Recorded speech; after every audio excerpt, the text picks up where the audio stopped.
ya es hora de prestar atención a lo que ha estado haciendo el Parlamento, no solo con esta creación de esta cuarta legislatura que discutíamos en el programa de la semana anterior, sino también con los temas que se van a discutir en esta cuarta legislatura. Y lo vamos a conversar con el doctor Ernesto Álvarez Miranda. Él es expresidente del Tribunal Constitucional, a quien le damos la bienvenida. Doctor Álvarez, muchas gracias por estar con nosotros. La gran primera pregunta es si percibe usted que los congresistas desde diversas posturas están intentando apurarse y aprobar reformas constitucionales sin una reflexión profunda. Es cierto, muchas gracias por la invitación.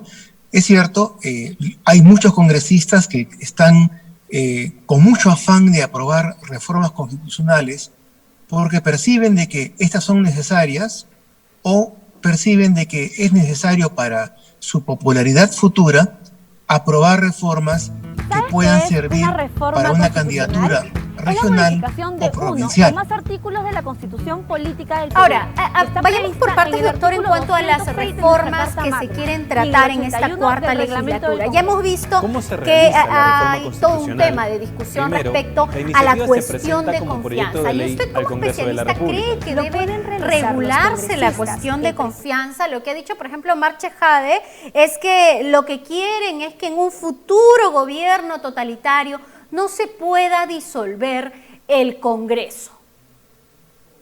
A ver, el problema es de que en nuestro país adolece de un problema, de un conflicto permanente. El jefe de Estado, que es jefe de gobierno al mismo tiempo, tiene muchísimo poder. Maneja el dinero, los recursos del Estado prácticamente a placer. El Congreso unicameral es en realidad una Cámara de Diputados, simplemente, y no tiene mayor peso político frente al jefe de Estado.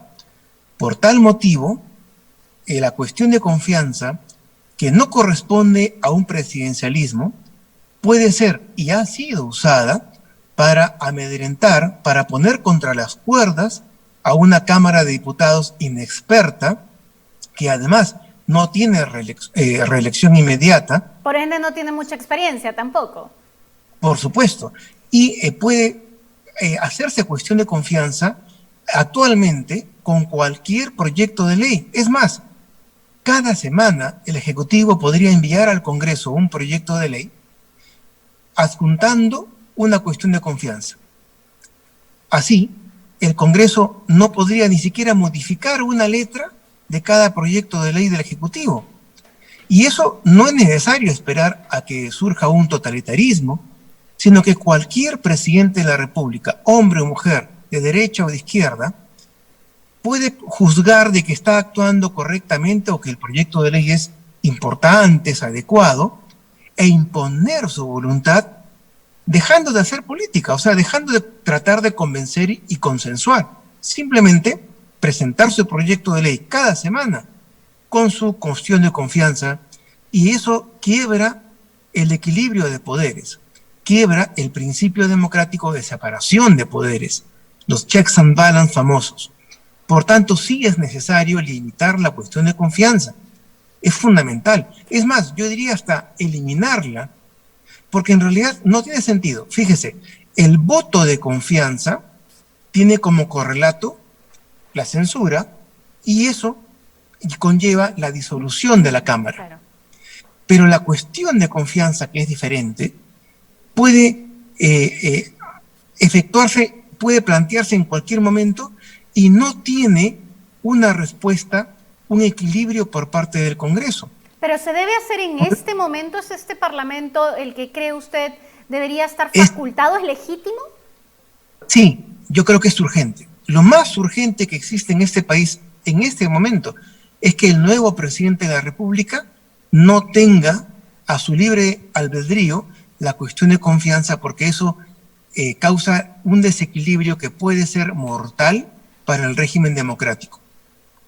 Ahora, así como usted señala que sí debe ser el momento de regular este tema, hay quienes señalan que también es momento por parte de algunos partidos aliados de Perú Libre de convocar precisamente a esta posibilidad dentro del Parlamento de que se pueda efectuar una asamblea constituyente más adelante. A ver, hay diferencia. La cuestión de confianza es un instrumento que ha sido mal usado y que puede ser peor usado incluso ahora que ya los famosos asesores y expertos ya pueden mal aconsejar al presidente de la República futuro. Pero ir a una asamblea constituyente significa un cambio no solamente de la Constitución, sino un cambio de la jurisprudencia constitucional vigente que señala de que toda reforma parcial o total debe efectuarse con los mecanismos establecidos por la propia Constitución, los cuales, dicho sea de paso, son bastante laxos. La mitad más uno, más un referéndum, o 2/3 en 2 legislaturas ordinarias.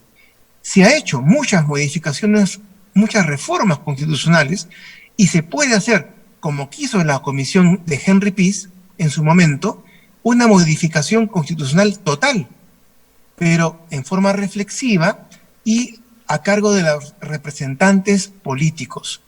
Ahora, una asamblea constituyente es un salto al vacío.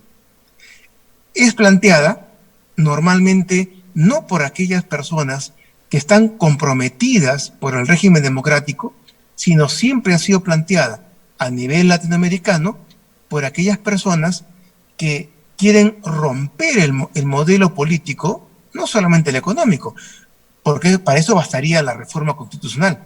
Quieren llevarnos a un sistema político diferente que el actual.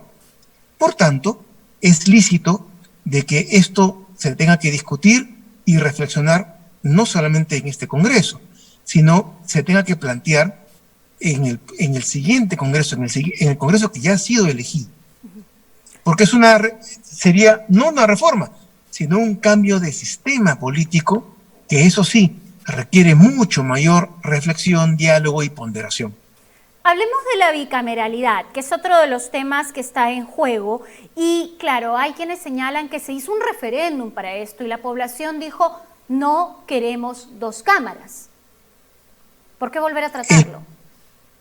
El problema en ese caso fue de que el bicameralismo, que es un tema técnico, que es necesario, y hemos visto que lo que tenemos es una simple Cámara de Diputados que actúa emocionalmente, como debe actuar, dicho sea de paso.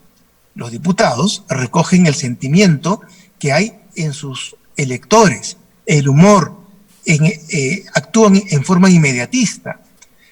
El Senado es la Cámara que equilibra ese sentimiento, esa necesidad política de actuar en forma inmediata, la equilibra con una visión nacional. Por eso que un Senado se elige en distrito electoral único, a nivel nacional. Sin voto preferencial, ¿verdad?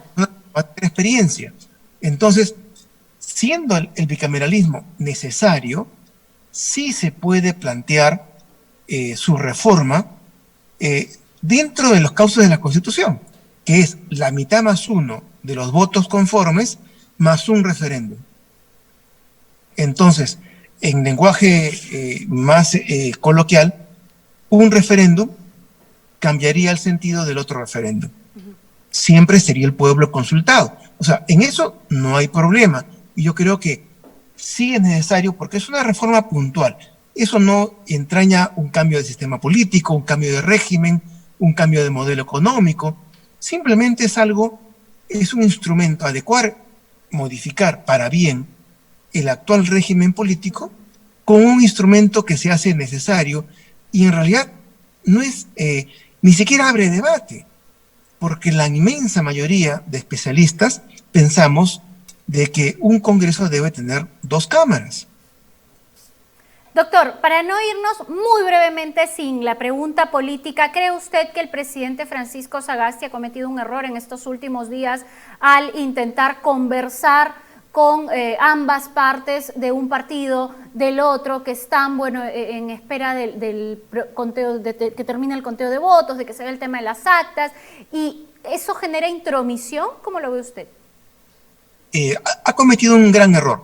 No considero que haya sido una infracción constitucional. Okay. No creo que haya querido obligar, de alguna manera presionar para que la candidata presidencial acepte los hechos como están, en lugar de que se siga contando y revisando las actas impugnadas, que es el procedimiento usual en cualquier país cuando dos candidatos presidenciales no se han sacado una ventaja significativa. Sucedió con Calderón y el actual presidente de la República en México, sucedió con Bush y Al Gore en Estados Unidos, cuando prácticamente durante un mes se estuvo al país en vilo, porque era necesario establecer una verdad electoral. Al igual que en un tribunal, en un juzgado, se establece una verdad jurídica. Eso es necesario. Él ha cometido un error. Lamentable, porque él es un político de antigua data, es un político de mucha experiencia. No se puede tratar de dialogar política para encontrar una solución política cuando estamos en vías de encontrar una solución electoral, de técnica electoral. 1. 2. No son dos candidatos como podría haber sido Julio Guzmán y De Soto. Dos candidatos que apuestan al mismo modelo, al mismo sistema, al mismo tipo político. Se trata de dos candidatos que representan puntos ideológicos opuestos. Por tanto, no hay nada que dialogar. La victoria de uno es la derrota absoluta del otro. E igual para el país. Medio país ha apostado por la quiebra del actual modelo político y económico y se aventura a un modelo y a un esquema ideológico diferente del que ha prevalecido hasta ahora. Bien. Ante eso, el presidente de la República no puede ser tan inocente de querer dialogar. Muchas gracias, doctor Álvarez Miranda, por estar con nosotros esta mañana. Por supuesto, lo que tenemos que hacer es esperar de nuestras autoridades en el Ejecutivo, de igual manera del Jurado Nacional de Elecciones y de la OMP, total neutralidad. Hacemos una breve pausa en Ya es Hora y al volver vamos a hablar de qué está ocurriendo con los empresarios en Amarra, la grave crisis que están afrontando. Volvemos.